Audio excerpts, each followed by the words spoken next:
Ya, sengaja dibuka dengan uang 100.000 supaya pada penasaran kita bakal bahas apa. Tapi nanti ya, kita mulai dalam doa dulu. Tuhan, bersyukur buat kasih setia Tuhan, Engkau baik bagi kami. Kalau hari ini kami sama-sama mau belajar firman Tuhan, Engkau yang buka hati kami, Engkau buka pikiran kami, sehingga kami boleh menangkap yang jadi kerinduan hati Tuhan.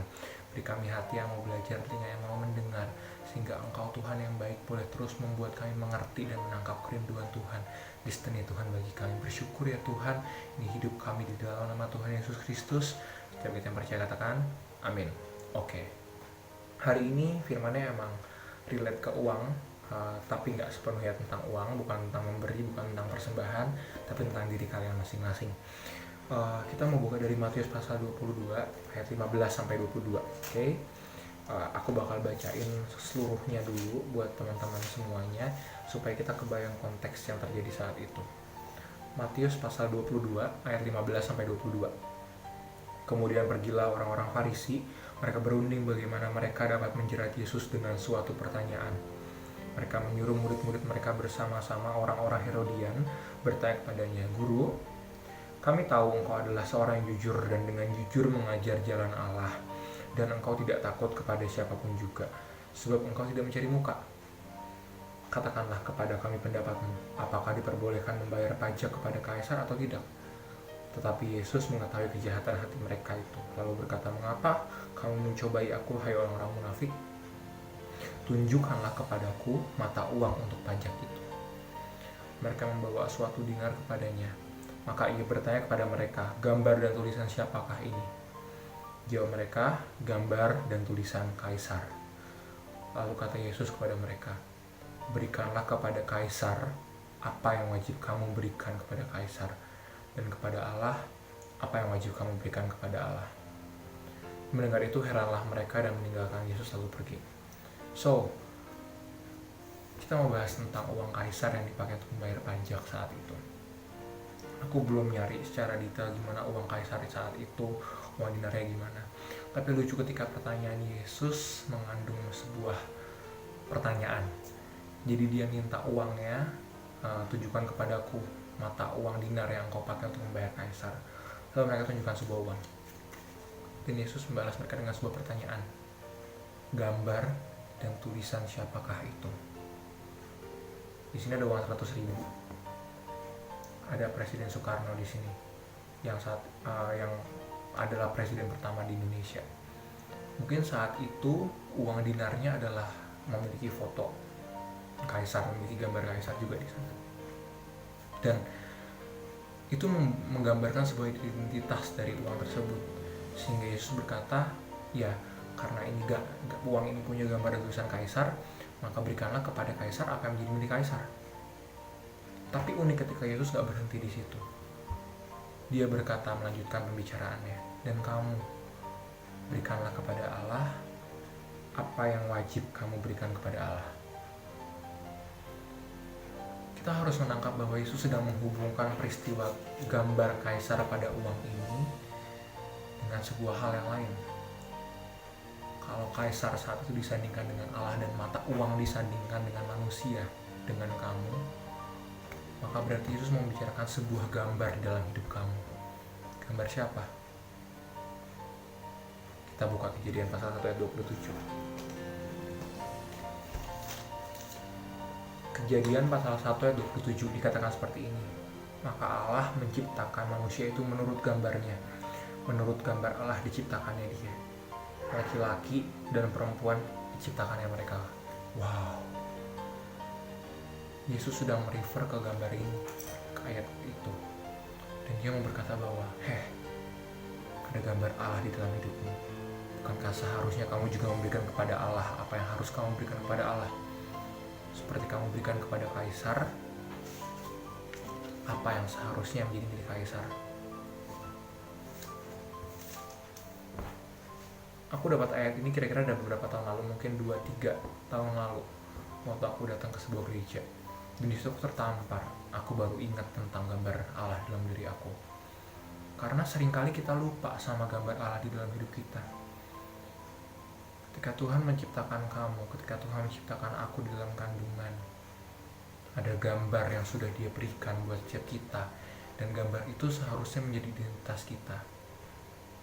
Tapi kemudian ada banyak gambar yang muncul yang kemudian membuat kita tidak bisa melihat gambar yang sudah Allah berikan di dalam hidup kita.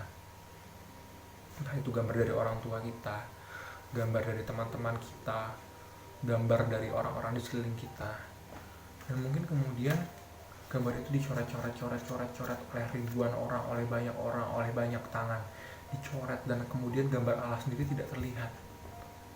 Dan ada ribuan gambar yang mungkin ada di hidup kamu saat ini. Mungkin yang negatif, tapi bisa juga ada gambar-gambar positif yang kamu lihat. Aku orang kaya, aku orang pintar, aku orang yang ahli dalam berolahraga. Tapi sejujurnya, gambar itu pun tidak bisa disandingkan dengan gambar yang sudah Allah berikan di dalam engkau. Sebab Alkitab berkata, engkau anak Allah. Dan ketika gambar Allah ada di dalam engkau, maka seharusnya ada identitas yang lebih dari sekedar orang kaya, lebih dari sekedar orang sukses, lebih dari sekedar orang baik. Dan gambar itulah yang seharusnya menjadi identitas kamu, menjadi pegangan kamu dimanapun kamu ada. Ada terlalu banyak kejadian di mana orang kehilangan gambar dirinya dan kemudian mengambil rupa yang lain.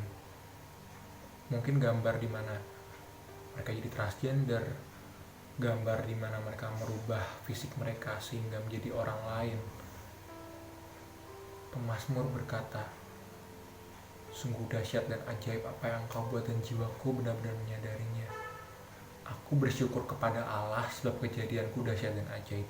Dan dalam bahasanya dikatakan, I give thanks to the Lord because I am wonderfully, beautiful and wonderfully made. Dan seharusnya kita ingat bahwa engkau diciptakan begitu sempurna, begitu luar biasa, begitu mulia. Aku berdoa supaya firman Tuhan yang singkat hari ini boleh jadi bekal buat teman-teman semua, sehingga apapun yang terjadi ke depan, bagaimanapun teman-teman nanti berhadapan dengan orang-orang yang mungkin berusaha untuk merusak gambar Allah di dalam hidup teman-teman, tapi gambar Allah itu tidak akan pernah hilang. Sering ketemu uang kertas yang penuh coretan kan, dicoret segimanapun dia tetap uang 100.000, dikembalikan ke Bank Indonesia dan kemudian diganti dengan yang baru. Gambar Allah di hidupmu bisa rusak dengan keadaan dunia, dengan masalah dunia. Tapi kamu lebih dari sekedar apa yang dunia gambarkan. Yesus mati, kita baru merayakan minggu lalu kebangkitannya, supaya gambar itu kembali. Yesus mati dan dia bangkit, supaya gambar Allah di dalam diri kamu dipulihkan, supaya gambar-gambar dunia itu gak bisa menutupi lagi gambar Allah di dalam engkau. Hei, kamu diciptakan segambar dan serupa dengan Allah. Semulia itu, seindah itu. Aku membaca sekali lagi Matius 22 ayat 19 sampai 21 supaya teman-teman benar-benar nangkep apa sih yang jadi pesan Tuhan, bahwa Tuhan tuh gak cuma ngasih pesan ayo bayar pajak, tapi Tuhan memberi pesan bahwa ayo sadar gambar yang ada di dalam dirimu apa. Tetapi Yesus mengetahui kejahatan hati mereka itu, lalu berkata, mengapa kamu mencobai aku, hai orang-orang munafik? Tunjukkanlah kepadaku mata uang untuk pajak itu. Mereka membawa suatu dinar kepadanya, maka ia bertanya kepada mereka, gambar dan tulisan siapakah ini? Jawab mereka, gambar dan tulisan Kaisar. Ini konklusinya. Lalu kata Yesus kepada mereka, berikanlah kepada Kaisar apa yang wajib kamu berikan kepada Kaisar, dan kepada Allah apa yang wajib kamu berikan kepada Allah. Mendengar itu heranlah mereka dan meninggalkan Yesus lalu pergi. Aku berdoa supaya tidak sekalipun gambar Allah itu rusak lagi di hidupmu. Ketika keadaanmu buruk, jangan pernah biarkan identitasmu rusak. Atau bahkan ketika keadaanmu baik, sangat baik, jangan pernah anggap itu sebagai gambar terbaik yang Tuhan berikan di hidupmu. Karena gambar Allah dalam hidupmu adalah gambar yang penuh damai sejahtera. Yeremia berkata, sebab aku ini mengetahui rancangan-rancangan apa yang ada padaku, rancangan damai sejahtera bukan rancangan kecelakaan, rancangan untuk memberikan hari depan yang penuh harapan. Yuk kita tutup dalam doa. Dan aku rindu benar-benar teman-teman menangkap apa yang jadi pesan Tuhan hari ini. Bapak, thank you buat kasih setiamu. Kau berikan kami firman yang luar biasa hari ini. Kami mengenal lagi siapa diri kami dan kami mengerti betapa kami berharga di matamu. Tuhan, Engkau ciptakan kami segambar dan serupa dengan Engkau. Maka kami berdoa tidak satu pun hal dapat membuat kami jauh dari kasih-Mu. Tidak satu pun hal dapat menarik kami dari kasih-Mu, dapat memisahkan kami dari gambar-Mu, dari kasih-Mu, Bapa. Mari pulihkan gambar diri yang rusak di hati anak-anak-Mu ya Bapa. Mari pulihkan gambar diri yang rusak dalam diri anak-anak-Mu. Kembalikan gambar-Mu di dalam mereka Tuhan. Kembalikan hati-Mu di dalam mereka. Kembalikan pesan-Mu bahwa mereka berharga, bahwa mereka biji mata-Mu Tuhan. Sehingga apapun keadaan mereka hari ini, mereka boleh menaruh pengharapan mereka hanya kepadamu saja Bapa. Dunia gak akan berhenti untuk merusak gambar-Mu di dalam hidup mereka Tuhan. Tapi aku juga percaya bahwa Engkau juga tidak akan pernah berhenti mengingatkan mereka tentang gambar-Mu yang ada dalam hidup mereka. Kita berkata bahkan sekalipun ayahku dan ibuku meninggalkan aku, tetapi Tuhan menyambut aku. Hei anak-anak, Tuhan menyambut engkau lebih dari orang tuamu. Dan Tuhan mengasihi engkau lebih dari apapun yang pernah kau bayangkan. Tuhan sertai mereka, Tuhan dalam perjalanan mereka. Jadikan mereka berkat dimanapun mereka ada. Dan Tuhan Engkau terus nyatakan pribadi-Mu buat mereka. Biar keintiman, hubungan pribadi dengan Engkau, penyertaan Roh Kudus itu boleh benar-benar jadi bagian dalam hidup mereka. Terima kasih Tuhan, terima kasih Engkau baik. Di dalam nama Tuhan Yesus Kristus, amin. Sampai jumpa. Ya, selamat pagi adik-adik. Kita bersyukur hari ini kita sudah memuji Tuhan, menyembah Tuhan, dan kita sudah mendengarkan firman Tuhan yang sudah disampaikan oleh setiap kakak-kakak guru sekolah minggu hari ini. Pastikan semua yang sudah mendengarkan firman Tuhan itu, kita memegang teguh firman itu sebagai sumber kekuatan kita, sumber penolong kita dalam menghadapi setiap kehidupan kita. Ya, mari kita mau sama-sama berdoa, minta Tuhan untuk memberikan kita kekuatan untuk kita memegang firman itu dan melakukan dalam kehidupan kita. Mari kita berdoa. Bapa di dalam surga, di dalam nama Tuhan Yesus, firman yang hidup, pagi hari ini kami semua sudah mendengarkan firman-Mu ya Tuhan. Engkau memberkati setiap kakak-kakak guru sekolah minggu yang sudah mengajar hari ini.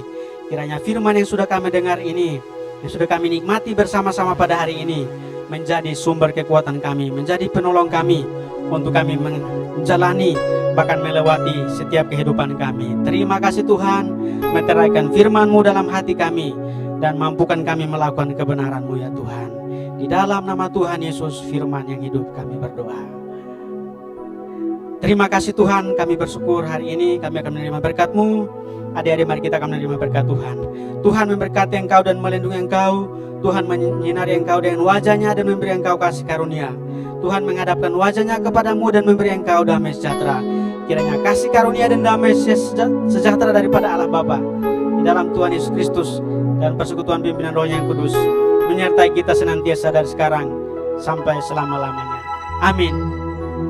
Thank you Lord.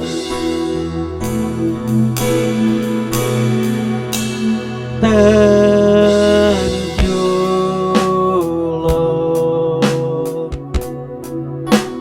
Thank you Lord. Thank you Lord. I just want to thank you. I just want to thank you Lord. Thank you Lord. Thank you Lord. Thank you Lord. Thank you Lord. Thank you Lord. I just want to thank you. I just want to thank you Lord. I just want to thank you. I just want to thank you Lord. Selamat hari Minggu, Tuhan Yesus memberkati.